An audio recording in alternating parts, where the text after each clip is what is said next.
listening to the IELTS podcast. Learn from tutors and ex-examiners who are masters of IELTS preparation. Your host, Ben Worthington. Hello, podcast listeners. In this episode, we've got Felipe, who got a very impressive IELTS result. So, welcome to IELTS podcast. Felipe, how are you? I'm doing well. First of all, I'd like to thank you for this opportunity. You're welcome, buddy. You're welcome. It's a pleasure I love this part actually, when I can actually talk with the students and connect. But could you just give me like a rough idea of where you're from and your situation and why you're taking IELTS? Because now you're in Brisbane, aren't you? Yes. I am now living in Brisbane, in Australia. I am from Brazil, to be more specific, from Rio de Janeiro. So you're looking to stay in Australia, and the IELTS was part of that process. Is that right? Yes, that's right. The thing is, I have actually two options here to stay here further. Actually, three options. The first option is to extend my student visa, which is not the best option because you're going to spend more money than you were expecting. The second option is to get a sponsorship. That's one of the options that I'm trying right now. I'm looking for a job, and if a company wants to sponsor me, that could work. And the third option, and that's because I need the IELTS, it's to apply for the skilled visa. That's how they name this kind of visa here. I need to score 7 in each band, to be able to apply for. Right, I see. So this is like a option B, backup plan for the skilled visa. Yes, that's correct. That's like plan B. Right. Right then. Okay. So could you tell us how you prepared for the exam and what you did for each section? Like, how did you prepare for the speaking? You've got quite a very high level of speaking. So how did you prepare for that part of the exam? Actually, my speaking wasn't that good. No. My writing and my listening were the best of the 4 bands. Actually, and also that was my second attempt. First one I took last year in Brazil, when back there I scored 7 in listening, 7 in speaking, 9 in reading, and 6.5 in writing. But as I said before, I need 7 in each band right now. And I just took my second try last week, where I scored 8 in listening, 8 in writing, 6.5 in reading, and unfortunately 5.5 in the speaking part. Oh my word, that's incredible. 5.5. I would put you way higher than that. That's crazy. What happened in the speaking? Were you nervous? Did you get difficult questions? Yeah, no, actually the questions weren't that difficult. I believe what happened was that after my writing part, I thought I had failed.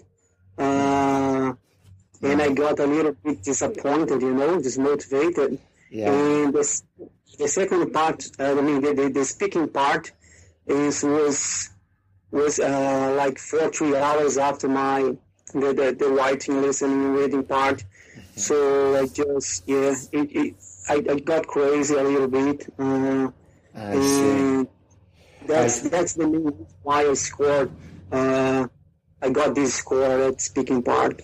I see. So you kind of like got demotivated and almost threw in the towel and said, there's no point trying because I've messed up the writing. Is that what you thought? Yes, that was my thought. But for my surprise, and it came totally out of the blue, I scored 8 at writing part. I know, this is like a jump of 1.5, isn't it? Wow. So you went from 6.5 to 8. That's incredible. Well done, Felipe. Well done. That's genius. Well, thank you as well, because your tips, you corrected my essays, was so, it's so worth it, So yeah, that made the difference. Thank you. One other thing I wanted to ask you, can I just go back to the speaking, because I think there's a very important lesson there for the students that, so if you were going to do the exam again, would you just keep going at everything as though, I guess the best mindset to have would be to go at it like, okay, I just got a 9 in the writing and I'm going to get a 9 in the speaking and I'm going to get a 9 in the listening, would that is, how are you going to approach the next exam you do? Yes, well, I will follow exactly as you just mentioned, Yeah. I believe that where I failed was because I just practiced the listening, reading, and the writing part. I was so confident about my speaking that I decided not practice it in a daily basis, But now for the next attempt, for sure I'll be practicing. Actually, I have started yet already, Right. I'm practicing all of the bands, of the components, of the IELTS components in a daily basis. And for the speaking part, especially, what I aiming now and what I'm doing right now, I'm practicing. I have a couple of friends that they are training and practicing for IELTS as well, and we are doing like with a real test, Mock tests. Yeah, that's the word that I was looking for. So we are practicing mock tests in a daily basis. Right. Okay, that's a good idea. That's a great idea, actually. All right, so, and you're doing that with local companies, or are you doing that with friends? I'm doing it with friends right now. I live in Australia, so there are a lot of nationalities here, if you know what I mean, So I have a couple of friends from Colombia, here from Australia, from Spain. They also have a really good English, and I'm practicing with them, and also trying to improve my English for the exam indeed. Yeah. Okay, fantastic. Now, just going back, I tell you what, Felipe, what we can do, if you want, at the end of the interview, we can do a mock speaking, yeah? And I can maybe give you some tips as we go through the speaking thing, just to say thank you for doing the interview. Is that okay? Yes, it is. Sounds like a plan. Sounds perfect. Awesome. Okay. Well, let's just go back to the writing. So you went from 6.5 to a band 8. That's a massive, massive jump. Now, could I just ask you, because I'm curious, because I want to improve the sentence guide, that you were using the sentence guide, weren't you? The online course, the video modules. Yeah. Yes. I'm practicing based on your tips and your guides. Excellent. Okay. Could I ask you what helped you the most from all of the video tutorials? Well, two things. First of all is that practicing every day, I mean, you have to get a couple of hours during your day to practice and to improve yourself. Write down at least one letter. In my case, I'm trying the general exam, so I'm practicing and doing at least one letter and one essay per day. So practicing. That's my piece of advice here. Yes. The second part, the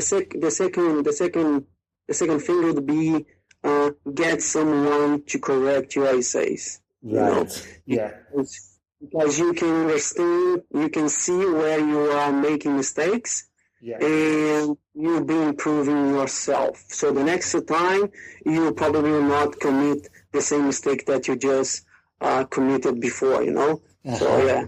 Absolutely, yeah. Solid advice, because it's impossible. It literally is impossible to discover all the mistakes on your writing. Maybe you can look at it for 3 or 4 hours and pick up, 10 or 20 mistakes, or maybe correct about 80 or 50, 60%, depending on your level. But unless you get somebody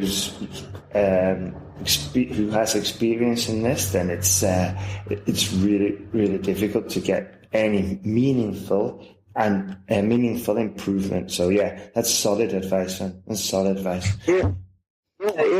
Moreover, if you are not correcting, if you do not have anyone correcting your essays, so you don't know where you are making mistakes, how can you improve? Exactly. You'll probably be doing the same mistakes. Absolutely. So, yeah, absolutely. And I think as well, a very important point that you mentioned was actually putting in the work and writing the essays, not just buying a textbook online or going to the shop or buying an IELTS book. It's actually putting in the work and writing every day, and just it's basically, I see it like a sport. I see it like a sport. If you're not practicing every day, then your skill is going to diminish. It's going to get worse, and you're not going to improve. So that's the way I see it. I see it more like a sport, and I'm a coach, and just got to keep on it. Basically, put in the hours.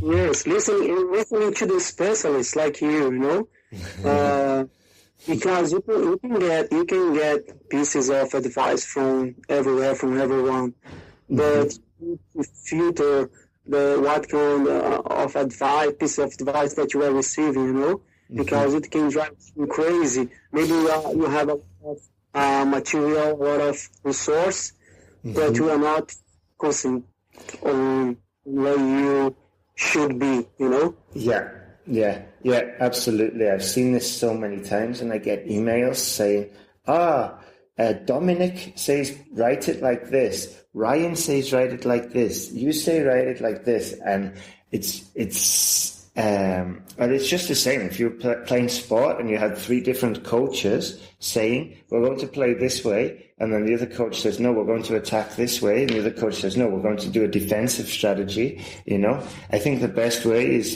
just find somebody who you know, like, and trust, and you think's got your best interest, and then follow their advice, and if you can contact that person to get feedback, then even better, absolutely. So, I couldn't agree more. Sorry? I couldn't agree more. Good. And so, would you say you got the most value from the feedback, from the video corrections? Would you say that's where you got the most value in the course, or would you say some of the advice, or which do you think was the best for you? I would say that from the corrections from the feedback, Okay. It doesn't matter if you are a native speaker or native, you might fail in the exam because you don't know how to write an essay. So the feedback was the most important part for me. Excellent. Because I could really understand everything, how to structure my essay, all the sentence and the linking words, mistakes that I was committing, I was making. So the feedback was the most important part. Right, excellent. Okay, good. Right then, so now your plans are just to focus on the speaking. I would suggest as well, maintain your writing and maintain your reading and listening. If you can, maybe do 1 practice exam a week or something like that. Maintain the other skills, but you're really focusing on the speaking and improving your speaking. Is that right? Yeah? Yes, it is. I'm now focusing on my speaking, but I'm not avoiding the other components. I'm doing at least one. Despite I got all 8 in listening and 8 in writing, I'm still practicing these 2 tasks in a daily basis. So until I know I can get it. I will get there, but it's a hard work. You need to practice. You need to put yourself in a mood that states that you can do it. Absolutely. But you need to practice. You need to work hard. Otherwise, you will not get it. It's not easy. It's not easy, but you can get it. Yeah, that's totally true. That's totally true. Okay then. All right, what I'm going to do now, Felipe, is I'll send you a typical task 2 speaking card, okay? And then I'll give you 2 minutes and you can prepare your talk, and then I'll ask some questions about it afterwards, okay? Is that all right? Okay, is that all right? Yeah, it is. Okay, here we go. Describe a museum that you have visited, okay? When you have visited, describe what you saw and how you felt after going there. I'll just put that in the chat so you can see it, and then I'll give you 2 minutes starting now to prepare, okay? Could you start your talk, please, Felipe? Okay, well, recently I visited the Brisbane Museum. To be more specific, it was 2 weeks ago, as I am now living in Brisbane. Let me guide you and try to give you a picture, a realistic picture. Brisbane Museum is a soaring and modern building, which is located in the middle of the city, next to a bus station. I had to pay $10 to get in there, so it wasn't that expensive. Once I got there, I saw historical items, unbelievable things that from Australia history. You can go through through many sessions there, like from that is history. That place smells history. So there is a really nice. Moreover, there is a really nice session called Dinosaurs, and it's quite new, and they are simulating dinosaurs there, the moves from the dinosaurs, and I got really impressed from what I've seen there. So yeah, it's quite overwhelming at the beginning, but when you start to go through the sessions, you feel that you are in another planet, because everything seems to be it's strange, but I saw many picturesque things, and at the end, when I got the feeling that I could improve my knowledge in terms of Australia. I could understand Australia's history. I could understand why some things are happening right now, because there is a connection with the past. And furthermore, the receptionist and all the staff, they are so nice. So yeah, it was unbelievable. It was a really good time. Here's my quick advice. Okay, so first of all, I'll just go through the small errors, and then I'll tell you what you did well, and then I'm going to ask you some more questions as though it was a part 3. Let's go look at the errors. I could have marked down them all, but you said at the beginning, I just got to Brisbane. This is what I heard. Maybe you said, I just got to Brisbane, but no, that was it. I just get to Brisbane. And maybe you wanted to say, I just got to Brisbane, but it wasn't clear and it sounded like an error. And then later, there's another error with get. You said, I got impressed. And you can't say that. You have to say, I was really impressed. Okay? Got it.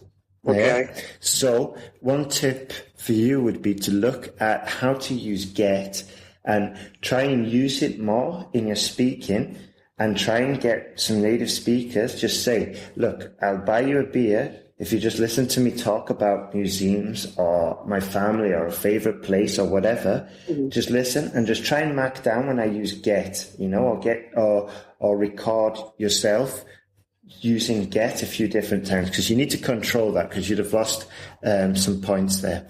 Another thing, you said it cost $10, okay, which is okay, but I would recommend you to make it not very formal, but just to bring it up a small level, because this is, it's like the Anglo-Saxon culture, and it's an official setting. It's half British Council, half IDP, So we don't want to be sort of like at the same level as we talk with our friends. We want to just, as though it was your boss, as though it's sort of like a bit semi-formal interview. That's the way you need to look at it. So I would have said dollars instead of bucks. And then what you did really well was you used some good vocabulary, some good adjectives, like it was overwhelming. That was fantastic, Felipe. Well done. Then you used a collocation perfectly. You said from another planet, And the more collocations you use like that, the more the more you sound like a native speaker. So continue that. And another collocation that you used perfectly was connection with the past. So fantastic work there. Fantastic. Now, what I'm going to do is ask you some questions. It may seem like I'm repeating the same questions, or you're giving the same information. And this is a technique that an examiner will use on you to see basically if you can say the same information in a few different ways, okay, without repeating yourself, because then it shows you've got ability. What did you like most about the museum? The museum? Well, what I liked most was the dinosaur session. I was really impressed with that session because it took me to the past. I thought I was living in the dinosaur age, and I could be feeling I felt the atmosphere back there. So that's definitely was the session that impressed me. Right. Okay then. And why do you like? Did you like dinosaurs before going to the museum? Yeah. That's the kind of thing that catch my eyes. But I'm not really a historical guy. Okay. Which member of your family would you take to the dinosaur exhibition, and why? I would take my wife to the dinosaur exhibition there because she loves historical things like dinosaurs, and she's the kind of person that, actually she's studying geology right now, and she loves the these kind of things, So yeah. And your wife, does she love historical artifacts and geography and these types of this area of interest? Yes, she loves. For example, when we are planning a trip, she always tries to take us to a historical place where you see a lot of arts or historical arts or pieces of arts items that will bring that will give her more knowledge, especially because she's following this career, and also she loves it. Do you think museums should have a paid entry fee? Well, yes, I believe that they should have not an entry fee, but we should pay something, because at the end of the day, there is a bill to be paid, and there is a huge structure there. Everything is clean. Everything is so modern. There's a staff that's taking care of everything there to make it working appropriately. So yeah, there is a fee is a fair thing to pay. I see. And what's the most you would have paid to go into the Brisbane Museum? Sorry, I didn't get your point. Okay. What's the most you would have paid to get into to enter the Brisbane Museum? Well, I paid $10, but I would pay like $30 at most. I think worth it. Excellent, Felipe. You remembered as well to switch it from bucks to dollars, so well done. And you used a good expression as well. You said at most. That was good. I was expecting something like, well, personally, I think it would be worth up to $50 or $30 or something like that. Worth would have been a very useful word to put in there. Now, a good thing that I was quite impressed with was that you use reflective listening. Most of the time, if I asked in the conditional, you'd reply in the conditional, so that's fantastic. Well done. I did hear you use impress. I think you used it about 3 times. You used it once in your task 2, and then you used it twice more in the task 3. Yeah. So be careful like that. If you can, I know it's really difficult, but if you think you're going to use a word that you've already used, try like we do in the writing, try and think of a synonym, because we've got to show the examiners a range of vocabulary. Another thing you said in the second question was, it gets my eye. Yeah. And I think we were talking about the dinosaur. You said it gets my eye. The correct way would be, it catches my eye. Actually, I said it catches, but yes. Yeah, okay. Exactly. So it's going back to what we identified before with get. Get is really useful and it's very versatile, but in some cases we cannot use it. So it catches my eye. Another tip, which might be more difficult to implement, but it's definitely worth trying at least, is I heard words like things and stuff. There's lots of historical things on. Well done for using the adjective historical, very appropriate. But things is rather vague and a little bit basic. What could have we used instead of saying things? We could use items or pieces of art. Exactly. Items, pieces of art, artifacts, historical treasures, words like these, which is more specific. And then when you were talking about your wife, the first time you said she studied geology. Okay. It sounded like she studied geology. Maybe you wanted to say she studies geology or she's studying geology, but I heard she studied geology, which isn't good. We need to exaggerate that S.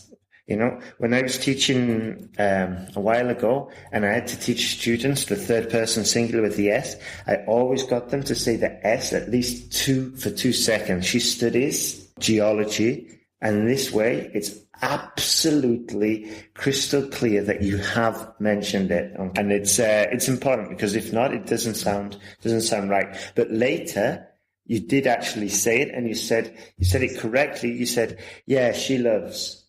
Yeah, she loves. She studied geology. She loves.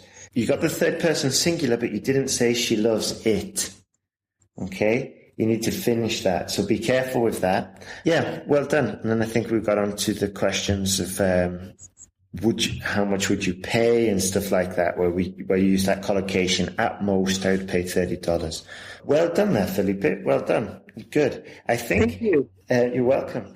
I think if I were you, I would get some speaking tasks recorded, and then try and get some feedback like I just gave you. On the speaking course, which I'll give you access to, just to say thank you for doing the interview.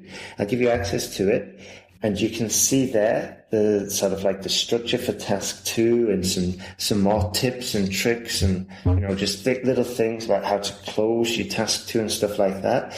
But also, if you were getting the full version, you'd get some evaluations where you can get your mistakes identified and stuff like that. Okay. But I'll give you access to that as soon as we finish the interview. Yeah. When is your next test? It's in 2 weeks, if I'm not wrong. Well, yeah, if I were you now, I would continue looking at the modules, the videos and the sentence course. Also have a quick look at the speaking course I'll send you access to. Have a look at that, get some tips, and try and get full control of the verb get, because it's going to help you a lot. All right. So that's what I would say. All right then, Felipe. Well, thank you so much for doing the interview, and all the best for your next IELTS exam. Oh, thank you. Thank you so much, and I wish you all the best with your project as well. I hope to speak soon. Okay, Felipe. And give me an update on how the results go. Okay, I will. Thank you. Thank you, Felipe. Okay.